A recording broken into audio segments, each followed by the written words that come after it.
মনে আছে তো তার কথা? 2014 ফুটবল বিশ্বকাপের ফাইনালে গোল হজম না করলে তিনিই হয়তো হয়ে যেতেন মহানায়ক। তবে দীর্ঘদিন ধরেই পাদপ্রদীপের আলোয় তিনি নেই। কারণটা হয়তো স্বদেশি মার্তিনেজ। বিশ্বকাপ এসেছে, তবে এখন কোথায় আছেন এই গোলরক্ষক?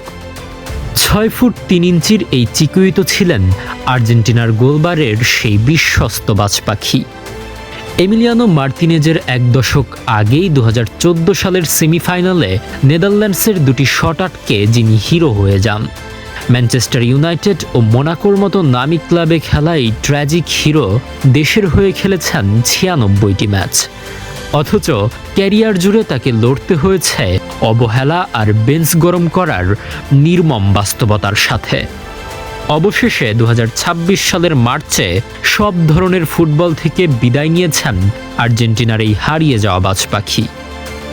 2025 সালে আর্জেন্টিনাস জুনিয়র্সের হয়ে শেষ ম্যাচটি খেলে প্রস্থান করেছেন 371টি ক্লাব ম্যাচ খেলা এই লড়াকু সৈনিক। বিশ্বকাপ ট্রফি হয়তো ছোঁয়া হয়নি, কিন্তু ভক্তদের হৃদয়ে তিনি চিরকাল এক নিঃসঙ্গ নায়ক হয়েই থাকবেন।